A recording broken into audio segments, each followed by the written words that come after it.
Pandemic. By A.S. Geek 2012. Chapter 29. Questions. Sunset levitated the tray onto the table between her and Star Singer, steam rising from both the omelets and mugs of coffee. You'll forgive me if I can't reproduce authentic equestrian dishes for you, but I assure you it is quite edible. Their version of coffee is noticeably more bitter, but it should be palatable. Star Singer had become more of a tea drinker in recent years, but she decided not to question Sunset's hospitality. With the coming dawn barely a glimmer in the dark morning sky, she could use something to wake her up. Sunset sat across from Star. I could start from the very beginning, but that would be boring. I'd rather answer your burning questions first. All right, said Star. Because I have a doozy of one. You keep talking about how you did this to ensure that ponykind always has enough magic. Just how are you going to get all that magic to Equestria? Send ponies through the portal? Maybe there's a lot of frontier that has yet to be settled, but not enough for billions. Such a plan would indeed be impractical, said Sunset. I plan to build a permanent energy conduit between this world and Equestria. Star raised an eyebrow. You mean like a portal, but larger? Not quite. Do you know anything about the theory behind naturally occurring portals? Not a whole lot.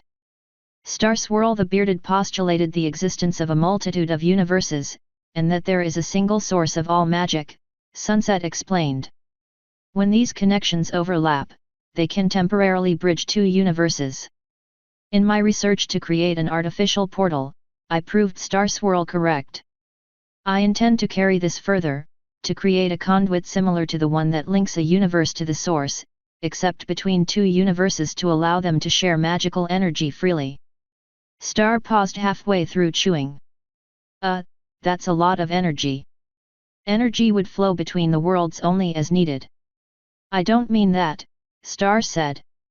I've seen the setup Twilight created to manipulate your portal. It takes a lot of power just to keep the entrance stable. I'm close to crafting an enchantment that will create a self-maintaining portal. All it requires is a pair of thaumatically entangled objects with a sufficiently large plane to serve as an entrance manifold. Sunset smiled. I'm thinking of using mirrors, if for no other reason than the native culture is rife with stories of magic mirrors. Thaumic entanglement? I've never heard of that. Of course not. I discovered it. Sunset paused. Well, CO discovered it. Thank the natives and their forays into quantum physics for giving me the idea. At Star's puzzled look, she added, simply put, at very, very small distances, the universe is governed by a whole other set of laws. I didn't want a lesson in thaumatological mechanics, Star muttered. Let's just assume you have that problem solved. How do you expect to get all the inhabitants to fall in line with your grand vision? This world wasn't exactly a friendly place in the past. Has that changed? Is this whole world operating under one government now? Oh, heavens, no, said Sunset. My task would have been infinitely easier if that were the case. They're still quite divided. Well, in some cases, divided is an understatement. Then I'm at a loss as to how you intend to accomplish this. I've already mentioned one technique, said Sunset.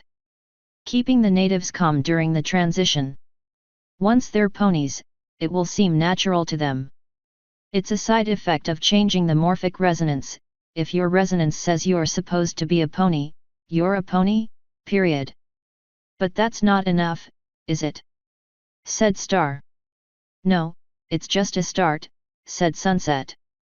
The transformation also instills a sort of herd instinct, not unlike what drives modern equestrian society, but a bit stronger. I could see that bringing these new ponies together at a community level, but how do you plan on placating an entire world? The idea is to start small and work up, Sunset explained. The natives have a strong sense of us and them. Herd instinct expands what is considered us to the point where small and tightly knit communities can be maintained. That's admittedly a simplistic explanation of a more complicated dynamic. Suffice it to say, they'll come together for mutual support in dealing with the aftermath of the transformation.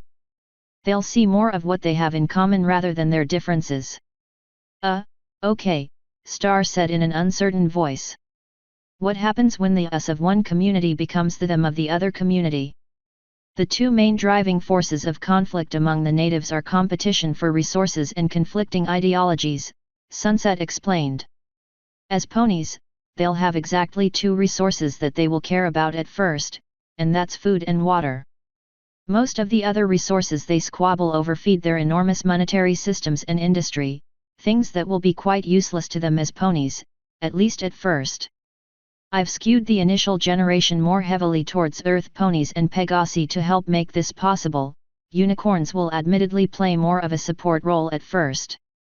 In lands that are already arable, they'll overproduce by quite a bit, which can provide for communities in areas not as well endowed. Star set down her coffee mug. I seem to recall that the pony tribes were not as keen on sharing as easily back in the day before Equestria was founded. Yes, but due to ideology, and I'm coming to that, said Sunset. But you're correct to question me. The natives can be rather territorial. Herd instinct diminishes it somewhat, but there may still be natives who will want to hoard a resource even if they produce it in abundance just to have power over other communities. Of course, not all natives are like that, not necessarily even most, but potentially enough to cause issues. Then it would seem you're at a dead end. I don't see how you can overcome that problem. Sunset hopped off her chair, her now empty mug in her magical hold. Do you want another cup? I could use one. Busy day ahead. Star had finished only about half of hers before the bitterness left too much of a nasty aftertaste. No, I'm good. Sunset poured herself some more coffee. The solution dovetails nicely into the issues caused by ideology. It takes advantage of the natives' propensity for following trends and succumbing to peer pressure, as well as their willingness to believe in the supernatural. Sunset trotted back towards the table. The last bit is ironic considering how many of them don't believe in magic. I already don't like where this is going, Star deadpanned. Please, stop being melodramatic until you hear me out, said Sunset. You talked about them following a grand vision. You were closer to the truth than you realized. I plan to quite literally instill a shared vision among the new ponies. Star hesitated. I don't follow. Yesterday, you spoke of ascendancy, said Sunset. I've unlocked further secrets of high magic without it. One of those secrets involves the dreamscape. Star gave Sunset a skeptical look. Are you telling me you've become the next Princess Luna? Oh, no, not by a long shot, said Sunset. I cannot dreamwalk as easily as she. For what I have planned, I don't need to be that precise. Rather than bore you with the exact details, suffice it to say that I intend to instill a vision in newly transformed ponies hinting at how they should behave and suggesting a greater purpose for what has happened to them. And what if they just shrug it off as an odd dream? Star asked. Starry, you need to stop thinking in equestrian terms and start thinking in native terms. In Equestria, a shared dream would do little more than generate gossip about whether Princess Luna had some message for them. It's mundane, run-of-the-mill. Not here. A shared dream would be of significant importance. It would suggest something supernatural at work. It isn't enough you want to be a princess over them, Star muttered. You want to be their goddess as well. Sunset face hoofed. Starry, you're not listening. I've already said this isn't about me. I'm not going to give them a vision of me. You think I want to draw that much attention to myself? I want to be just another transformed pony in their midst. Star hopped off the chair and stepped up to Sunset. You claim you don't have Princess Luna's power. How do you expect to project a vision to every pony? Sunset smiled. Again, by starting small. Every community will have a contingent of night ponies. They have their own inherent ability to interact with the dreamscape. It's more limited, but enough to act as relay points. I need only reach out to them, and they in turn will use their ability to spread the word as it were. Star narrowed her gaze. This sounds disturbingly like brainwashing. These visions are not going to take control of them, said Sunset. I'm not so much manipulating minds as a social dynamic. True, these natives are still aggressive and can be hurtful towards one another. Taken as a whole, however, they want to move beyond that, more so than any time in their history. I'm simply encouraging that, much like the founders of Equestria saw past their differences and embraced peace and unity. Star remained silent. Sunset stepped closer to her friend. So far, it seems most of your questions have been designed to find holes in my plans rather than to resolve any great moral dilemma. What's your point? That perhaps you're more on board with my ideas than you claim. Star sighed. Sunny, I didn't want to revisit any of this ever again. Until Princess Celestia released me from the spell, I thought I had made my peace with everything. Now I feel like we're back at square one, sharing grandiose ideas with each other that had no chance of working. My plans are indeed grandiose, said Sunset. But I still believe they can work. Star had no immediate response. Starry, last time we talked, you had resolved your visions to some pony named, Glimmer, was it? Starlight Glimmer, Star Singer said in a flat voice. Past that, you saw only shadowy figures that had no name, yet you were sure were capable of great destruction. Have you resolved any of them further? I haven't used my ability in over a decade, Sunny. Perhaps you should reconsider, said Sunset. Star tilted her head. Are you offering to send me back through the portal? I meant you sit here, in this universe. I'm not sure that would work. I think it will, said Sunset. And I will predict what you will see. You will see a dire future threat to this world, one that a magic-less population can do nothing to stop. Star hesitated before answering, I'll consider it. That's all I ask. Sunset glanced out the window at the brightening sky. I need to go. I'll try to visit you as much as I can. In the meantime, please consider telling me anything you've discovered about the natives' immunity. Star looked on with uncertain eyes as Sunset teleported away. Asterisk. Jenny took advantage of the general pandemonium in the Tanner household that Tuesday morning to dash back to her room when she heard her Skype chime. Her pink tail flicked itself to the side as she plopped down into her chair. She grabbed the headphones and uttered a frustrated snort when by reflex she placed them several inches lower than they needed to be. She had to hold them in place against her blue-furred equine ears. Hi, Jenny, came James' soft voice. Jenny was too flustered for a moment to reply at first. James, how are you able to talk to me? I told my mother what she could do with her stupid restrictions, James said. Since this may be the last time we get a chance to talk for a while. You got the same call, then, Jenny said. Yet. Anyone with obvious symptoms are encouraged to move to the shelters. James paused. How bad is it there? I have the ears. Dad got them last night and now he's starting to get red fur. Mom has a horn and orange fur. Did you say a horn? James said. Yet. Right in the middle of her forehead. Jenny paused. Like a unicorn. What about Laura? Jenny's ears tried to draw back, frustrating her efforts to keep the headphones in place. She went into the shelter yesterday. Wings. Damn, James said in a low voice. It's scary how much this is sounding like. Don't say it. Jenny snapped. But it's almost like you predicted. I didn't predict a fucking thing, Jenny declared. I almost wish I hadn't wasted my time with all that. Come on, you can't be serious. Jenny remained silent. That was everything to you, James said. I loved listening to it. I even loved participating in it. I'd really miss that if you stopped. Jenny frowned. Tell me the truth. Is that all you ever liked about me? I never said that. You're not answering the question. James paused. It's what attracted me to you, yet. Jenny opened her mouth, but her intended protest died before it reached her lips.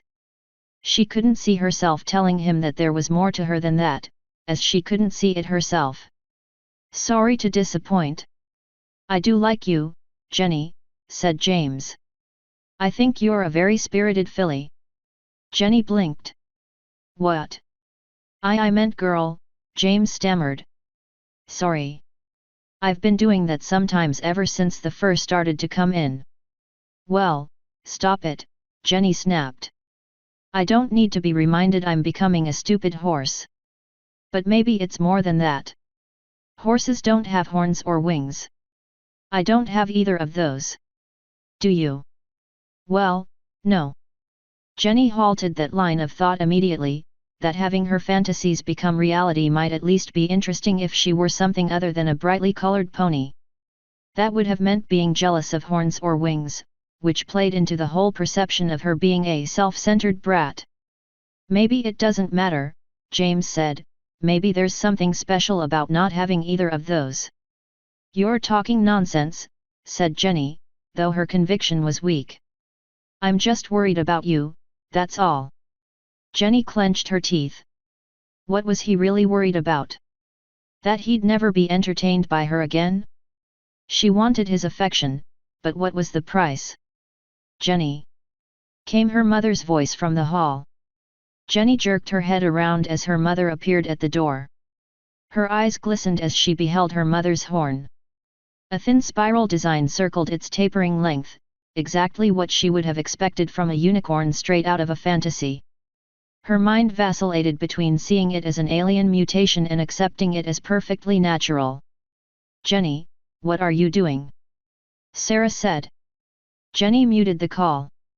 Talking to James. Please, don't stay on too much longer, we should get going. I want to maximize the chance we'll all be in the same shelter. Yeah, fine, Jenny said in a listless voice. After her mother had gone, she unmuted the call. I have to go. You sure you don't want to talk some more? Jenny had nothing she wanted to say that wasn't just another confirmation of Tina's assessment of her. No. I hope to see you again soon. So do I, said James in a low voice. Jenny wanted to believe he was sincere, but she doubted her own sincerity at that moment. Goodbye.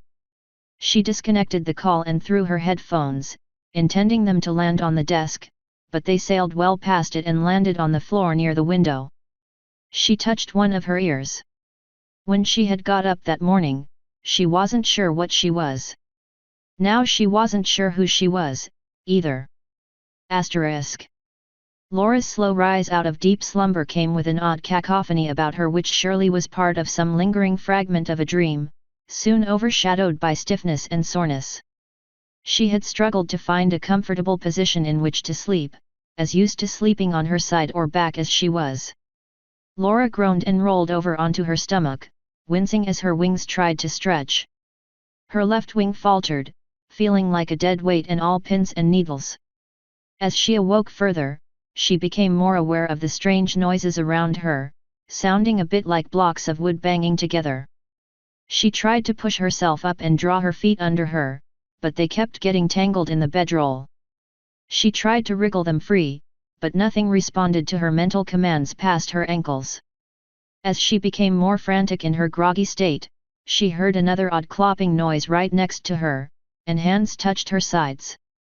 Laura, take it easy, you're just getting yourself more tangled up, came Emma's voice. Fold your wings and roll onto your back for a moment. Laura immediately complied, and Emma tugged the folds of the bedroll free and drew back the blanket. Laura awoke fully in an instant, her eyes widening. You, want to try them out?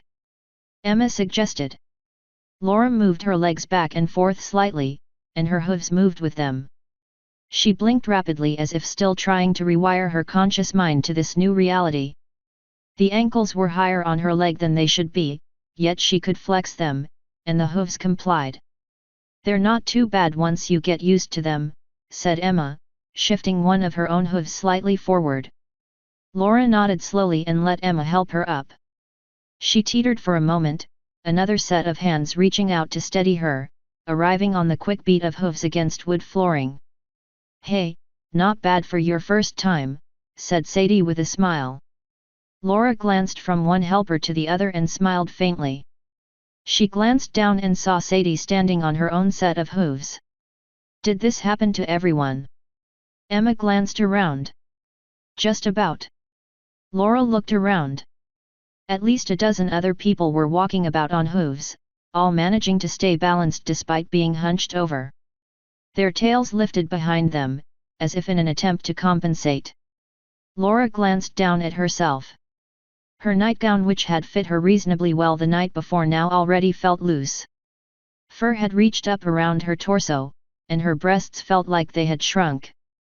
"Here, try taking a few steps," said Sadie. Laura stumbled a bit with her first steps until she realized that staring at her hooves was confusing her brain into expecting feet.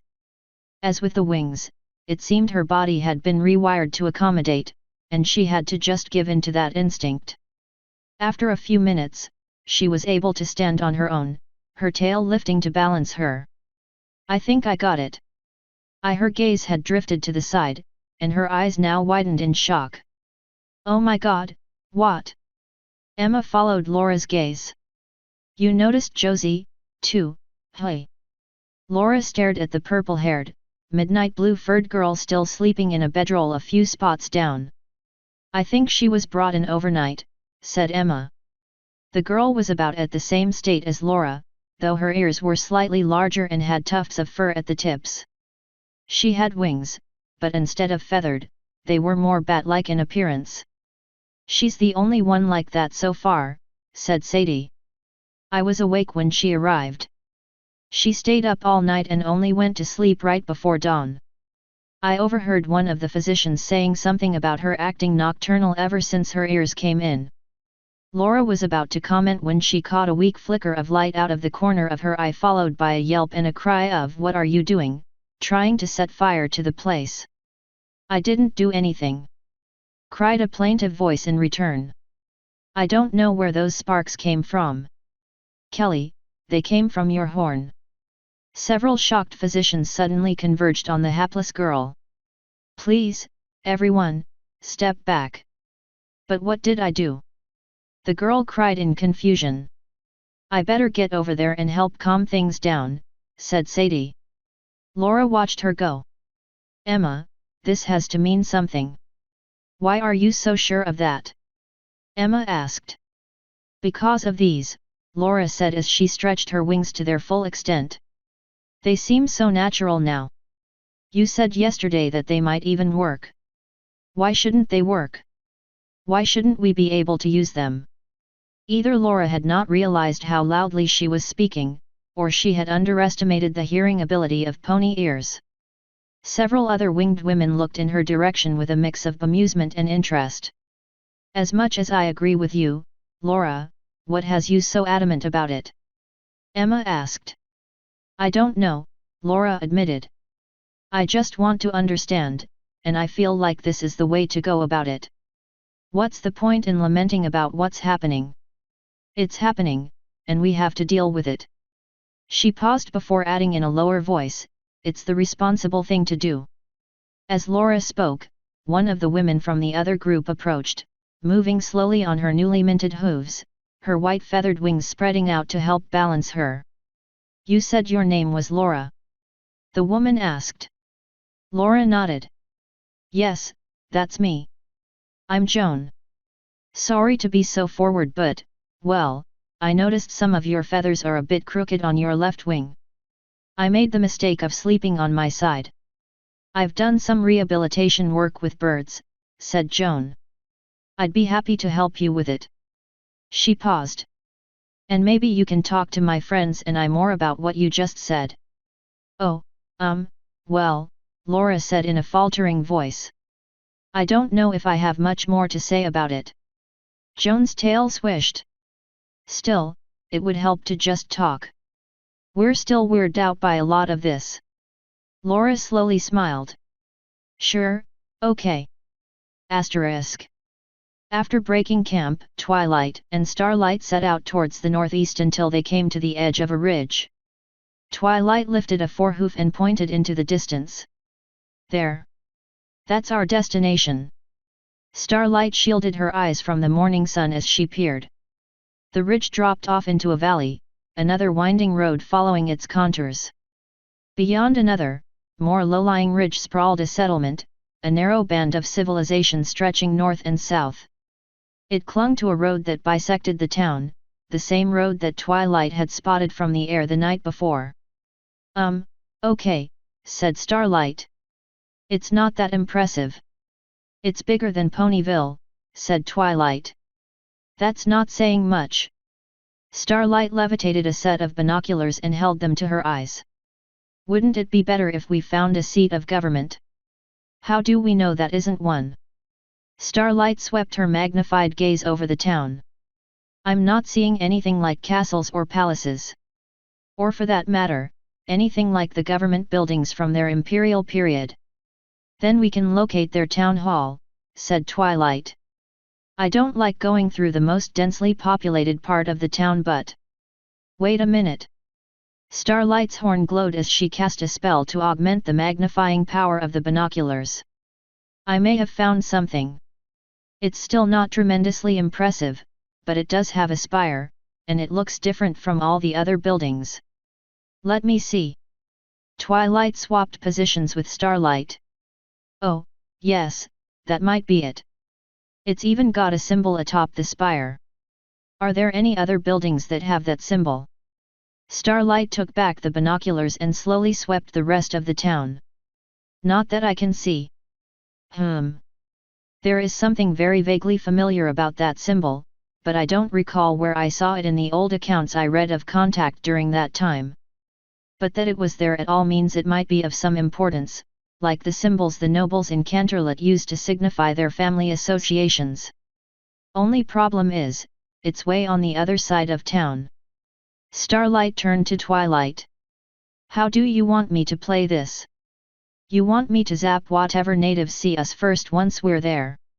No, let's try to communicate with them first. Only if that fails, or it looks like they're going to be hostile towards us, do we resort to mind magic. So what are your plans for getting to the other side of town? Go around it. We go through it, said Twilight. Isn't that a little risky? We can't afford not to take risks, Starlight, said Twilight. That building is more on the south side, so we can cross the town at its thinnest point. Also, I'm sensing a faint resonance of transformation magic. I want to study it as we pass through. It may give us more clues as to how to stop it. I'd rather not go to these natives empty-hooved. The big question is, how are we going to convince them we're not delusional? Starlight asked. If this place has no magic, they don't exactly have visitors popping up from other universes every day. A demonstration of magic, perhaps, said Twilight. And if they take that to mean we're behind all this? I thought we had resolved this last night. We need the natives' assistance if we have any hope of stopping this. I don't want to go straight to the center of this mess, as that's what Aunt Sunset is expecting me to do. How do you figure that? Starlight asked. Aunt Sunset doesn't understand how different I am from her, said Twilight. She thinks I'm going straight for her, because that's what she would do in my place. Also, the natives can likely make a lot more trouble for her than we can until we're able to confront her directly. Starlight sighed. Okay, fine, she said in a distracted voice. Twilight tilted her head. Are you okay? I think I'm a little more scared about this whole lark than I thought I would be. I know it looks a bit bleak right now, but I'm confident we can stop this. I'm more worried about getting home. Starlight cried. Did it ever occur to you this may be a one-way trip? What if Sunset decides to destroy the portal when she finds out her plans were wrecked? Maybe if we go straight there, we can stop that. She won't do that, said Twilight. That would be the act of an insane pony. Her plans sound insane to me. I don't mean it that way, said Twilight. She doesn't act rashly or on impulse. She's meticulous and calculating to a fault. If it's the least bit in her interest to keep the portal intact, she will. I hope you're right, said Starlight. All right, let's get this show on the road. Asterisk. Sarah stared at herself in the mirror, the spiral horn rising from the center of her forehead becoming less of a novelty the more she thought about it. If she concentrated on it too much, it started to feel tingly. It was just a piece of bone, yet it wasn't. She forced her mind off that track by shifting her gaze to her hair, which now looked more like a mane than ever. The fur that had started the day before was already almost all the way up her thighs, and her feet felt achy and slightly stiff. Standing up straight was an impossibility. She lifted a hand and flexed her fingers, feeling some small measure of relief when they responded to her commands easily. As an archaeologist, her hands were her life.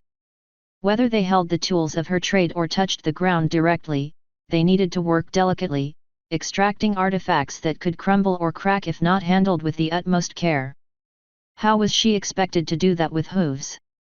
She took a deep breath and stepped out of the bathroom. Harry, where are you? In the office, said Harold. Sarah stepped inside as Harold set down his cell phone. Trying your father again? Yeah, Harold said in a somber voice. No luck. Harry, we have to go. The kids are ready. Harold wiped his face with his hand. I can stay here for a little while longer. We've already hashed this out. I want the family to be together as much as possible. Sarah, you said yourself, they're keeping people separated by gender. Yes, and Bob needs you. Harold frowned but said nothing. Sarah lowered her gaze. Harry, we saw a movie once some years back. I don't remember the name. It was about a family trying to keep it together in the aftermath of a nuclear war. Harold stood and placed his hands on Sarah's shoulders. You're thinking of Testament? Depressing as hell. You vowed never to watch it again. Sarah looked up. Except now I feel like we're living it. I want a better ending than that movie. Harold drew her into an embrace. So do I. And part of that means we stick together. We don't let anything separate us if we can help it. All right, Harold said in a soft voice. I'll go.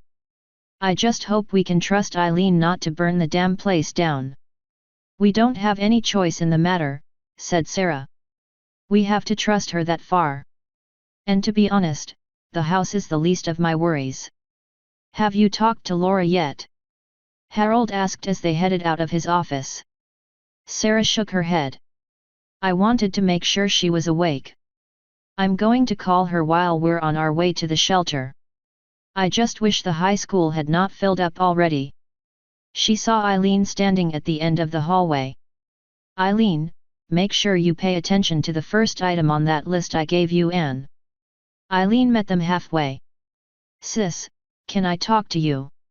She glanced at Harold. Alone? Sarah frowned. I specifically asked you if you had any questions about that list, and you said you were fine. It's not about the list. Please, this is important. Sarah's ears drooped. Fine.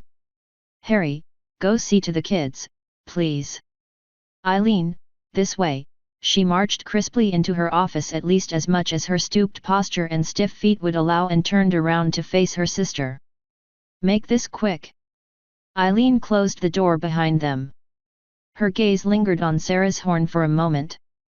This is going to sound strange, but I'm worried about Jenny. Sarah was too nonplussed to respond at first. Did you say Jenny? Yeah. She's not acting like herself. None of us are quite ourselves in case you haven't noticed. Eileen frowned. Will you get off your fucking high whore? I mean, just listen to me for once without the lecture, okay? Sarah let out a sigh through her nose. All right. What is it? Jenny had a weird conversation with me yesterday. Eileen summarized what had happened on the deck. Sarah's gaze softened. Yes, Harry and I know that she may have suppressed her memory of that storm. Eileen looked a bit relieved. So it wasn't me that caused her problems. No, she's been acting oddly the past few days. We just haven't had a chance to deal with it. Sarah paused. Is that the only reason you asked about it, to exonerate yourself? Eileen quelled the urge to snipe back at her sister and instead said in a low voice, I just don't want to be the cause of someone else's grief anymore. Sarah hesitated before responding, thank you for taking the time to care about Jenny's welfare. Eileen raised an eyebrow. Maybe I don't have ears like you do, but I could almost swear there was no sarcasm in that comment. I won't mince words, Eileen. I haven't cared for how much you Skyped with Jenny. I feel like you've been a bad influence on her. And how the hell do you figure that? Haven't you been encouraging her to do all those wild things that have been getting her into trouble? Said Sarah. I didn't encourage her to do anything, said Eileen. Yeah, okay, I never specifically told her not to do stuff she's thought up, but that's not my job. Then what did you talk about?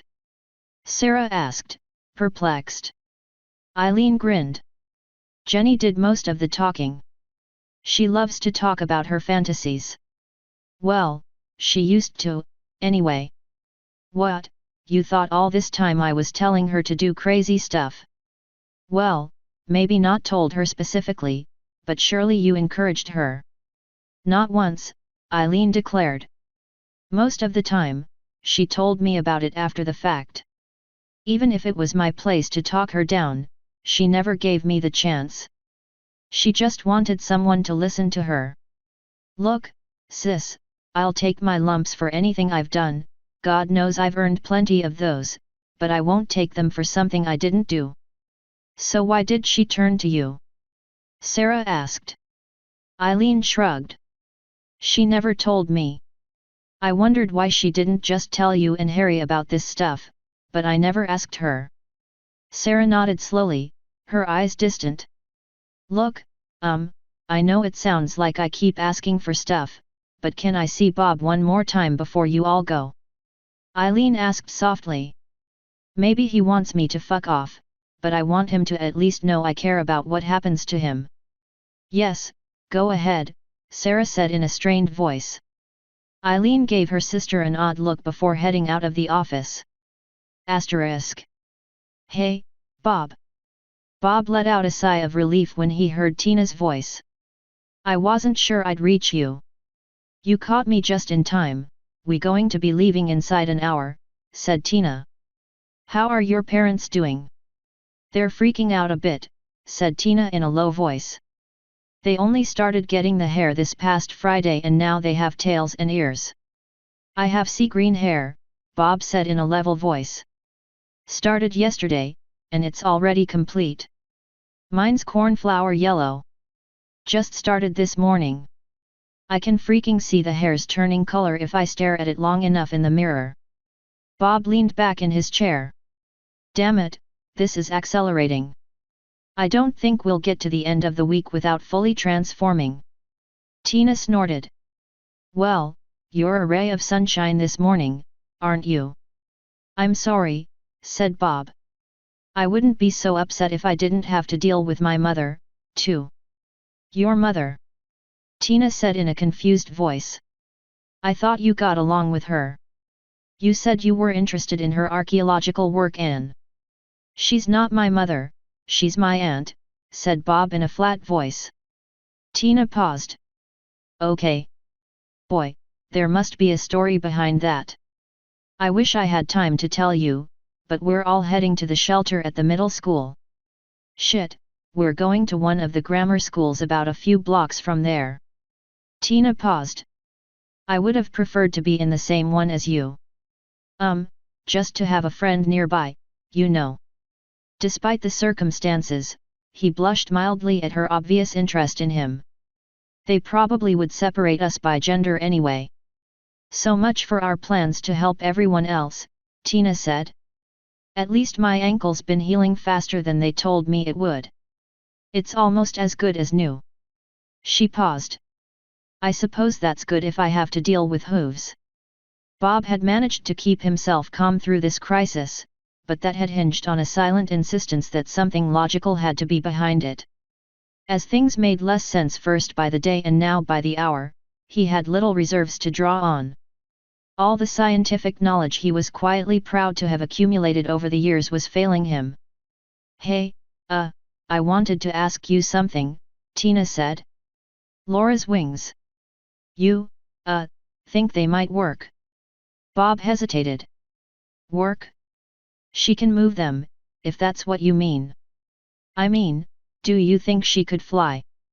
As Laura had predicted, his mind immediately leaped upon the idea that flight for even a creature as small as a pony would be impossible, as the wings could not be made large enough without weighing down the creature with all the muscle mass required to power them.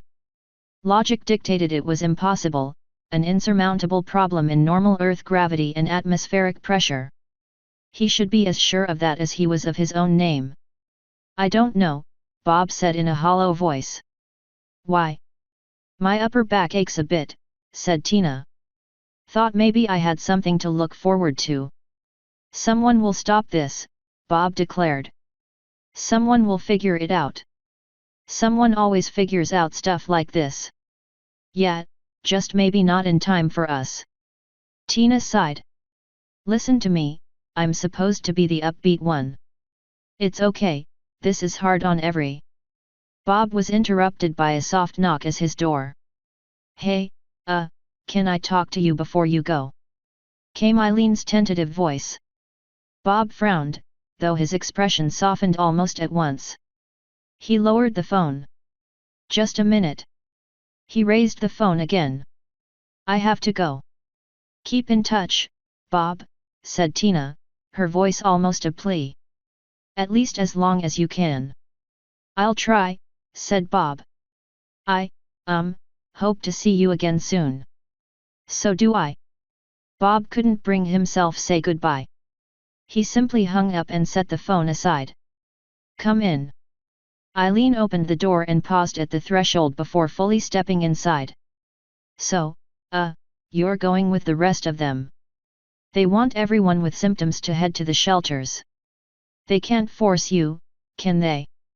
"No, but the more people they can examine, the better chance they'll have of understanding this." Eileen smiled faintly as she closed the door behind her. "How did my son get so much more responsible than his own mother?" Bob hesitated before responding in a soft voice, "I'm not sure you want an honest answer to that." Eileen remained standing with her back against the door. It was mostly a rhetorical question. "It's not so much wanting to be responsible as keeping the family together," said Bob, but when he saw Eileen's eyes shimmer slightly, he realized that was the wrong thing to say. What I mean is..." "No, save it," Eileen said. "I don't blame you for feeling like I'm barely family. I was never there for you. Mom, you don't need to do this." "Yeah, I do. Not for your sake, but mine." Her gaze flicked to Bob's hair. "You want to hear something funny? I almost wish I was in your situation." Bob looked askance at her. "I keep talking about starting over," said Eileen. "I know I can't do that with you, but I can still do it for myself. You gotta admit, becoming a little colorful pony would be a hell of a makeover. It really would feel like leaving everything behind." "I don't think you should wish for something like that," said Bob in a low voice. "I'm not, really, I just can't ignore the irony of the situation." Eileen sighed. "But it could just be me trying to escape reality again. I got a call a few minutes ago. Local cop is gonna come over and interrogate me about my little stunt at the barricade. I really hope you don't get into too much trouble," said Bob. "You really were just thinking of me. Somewhere in that need to prove myself, I was really thinking of you." Eileen swallowed. "Shit, I just got here, and I can't even reconnect with you before you're gone again." Bob's eyes glistened, and after only a second's hesitation, he approached his mother and drew her into a hug. Eileen was so stunned at first that it took her a few moments to return the gesture. She embraced him fiercely, sniffling once before letting her breath go as a ragged sigh. I just want you to know that I'm serious when I say I still love you, Mom, said Bob.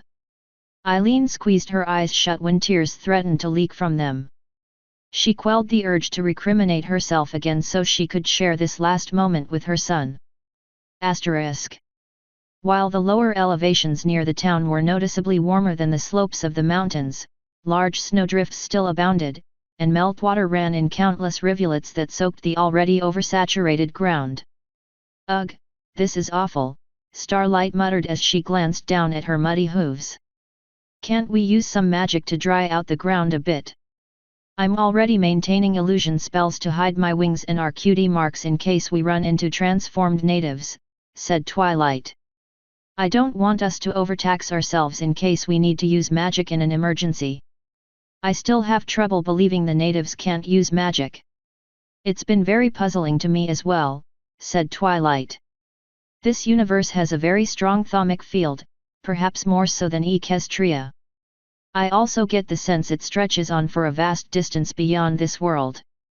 Then maybe there's some other world that has magic, just not this one, said Starlight. I suppose that's possible. I really wish we weren't here under duress. This is such an opportunity to learn. Starlight's ears perked up, and she stopped. Wait, I hear something. Twilight lifted her head. Her eyes widened. Hooves. Starlight turned her head and pointed with a forehoof. I see a path, and it looks a bit more solid. And dry.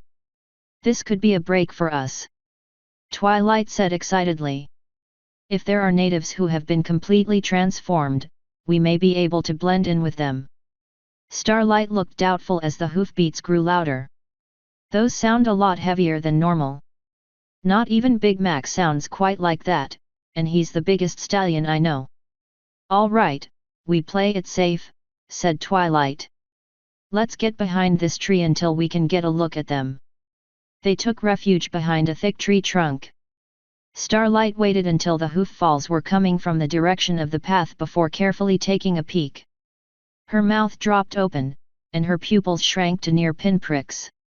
The hoofed creatures passing by on the path were, to her, equine only in the vaguest sense of the word. Their legs were far too long and spindly, their muzzles huge and eyes disconcertingly small. What really threw her off was the fact that each one was being ridden by a native. Starlight ducked back behind the tree. Did you see what I just saw? Twilight withdrew her head from around the side of the tree. Yes, she said in a low voice. Why, you don't think those are transformed? No, Twilight declared. Best guess is that they're native equinoids. If they're being used as beasts of burden, they may not be sapient. Starlight frowned. They better not be. I don't fancy being pressed into that kind of service myself. I read once that Princess Platinum of the old unicorn tribe used to press underlings into that sort of service from time to time. Twilight added in a low mutter, which Rarity had insisted on acting out during the hearth's warming day play. Starlight raised an eyebrow.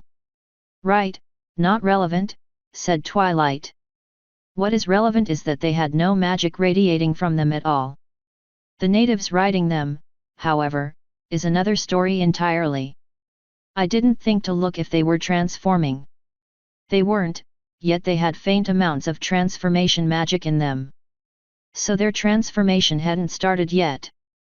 I'm not sure, said Twilight. It didn't seem like nearly enough to give it the initial spark. It was more like the energy was just sitting there. Maybe Sunset's spell is failing and her plans are already unraveling. Or there's a connection we're still not making. Twilight looked thoughtful for a moment before glancing around the tree. The natives are safely away. Let's keep pressing forward. Asterisk. Sarah had wondered exactly how Laura had managed to use her cell phone with her ears having migrated several inches out of supposed reach of the speaker. She discovered that she needed only to boost the volume slightly and let her sensitive pony hearing do the rest. Are you doing okay? Sarah asked in an urgent voice as she walked with her family towards the shelter. Are they treating you well? I'm fine, Mom, said Laura. I mean, well. I have hooves. Sarah swallowed hard. Honey, are they helping you get around at least? That's the nice thing about it, I can get around fine. I'm standing on them now. And, yeah, other than poking us with needles sometimes, we're being treated okay. The food could be better, though, but it's edible. How's the rest of the family? We're all worse, Sarah said. Even Bob. Sarah glanced at Bob's hair. Yes, he has it now, too. We're all on our way to a shelter. The middle school on 5th. That's not too far away. Sarah gripped the phone tighter. Why was her daughter so calm? For that matter, why was she not freaking out herself? Why did the horn seem like just another part of her? I have no idea if they'll reunite us, Sarah said in a quavering voice. It's filled up completely here, Mom, I'm sorry. Maybe they can move you to this shelter. Laura hesitated.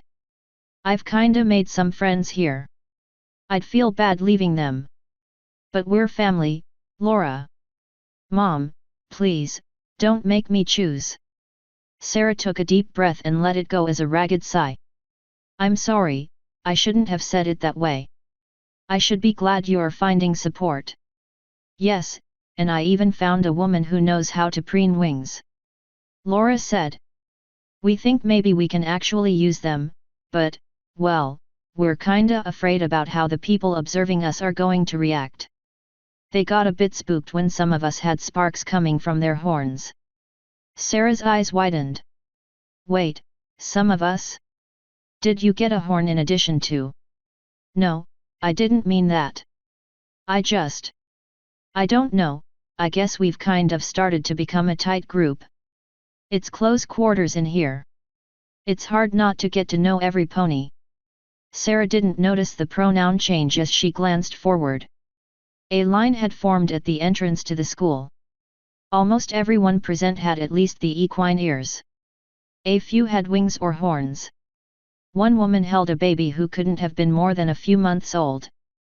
The child's magenta tail had escaped the blankets swaddling him and swished idly as the baby cooed. White-coated physicians wearing breath masks and holding tablet PCs were walking along the line conducting interviews and taking notes. I'm going to have to go now, honey, said Sarah. I'm sorry I can't talk longer. I understand, Laura said in a forlorn voice. It's just that this may be the last time we can talk on the phone. Sarah's heart thumped. Why? My hands are starting to get stiff. I don't know if I can operate a phone with hooves. Just don't worry about it, Sarah said in a quavering voice. I'm sure someone will help. I love you, Laura. I love you, too, Mom. Sarah took another deep breath as she hung up. Harold stepped closer to her. You okay? Sarah nodded quickly. As much as can be expected. Pretty much the same can be said for Laura. Hey, wait a minute, said Jenny, her ears drawing back slightly. She pointed to the side. Who are they? Two men in dark suits stood beside the entrance of the school. One had something in one of his ears, from which a slim wire snaked down into his suit. They're wearing some sort of communications gear, said Bob. Sarah stared as one of the men looked squarely in her direction, seemed to study her for a moment, then turned to his cohort and spoke to him. The second man glanced towards Sarah, nodded, and headed inside. Something's up, said Bob. Thank you, Mr. Obvious, Jenny muttered. The remaining man stepped towards them, and Sarah's heart skipped a beat when he stopped right before her. Are you Dr. Sarah Tanner? Yes, said Sarah. The man took out his wallet and snapped it open, revealing a badge. My name is Anthony Heller. I'm with the Federal Bureau of Investigation. I need to speak with you. Harold frowned. What's this about? I'm sorry, sir, I'm authorized only to speak to Dr. Tanner on this matter. Can I at least get my family into the shelter before they fill up? Sarah asked. I've already been separated from one family member, I don't want that to happen again. It's important I speak with you as soon as possible, said Anthony. My colleague will make sure they hold a space for you. You're not under arrest, Dr. Tanner, we just want to follow up on your previous contact with the Bureau. Sarah let out a relieved sigh. In all her anxiety, she had all but forgotten she had contacted them. Yes, of course, I'll come along. Author's note. I used the term night ponies in my story because I've never been happy with the term bat ponies. End author's note.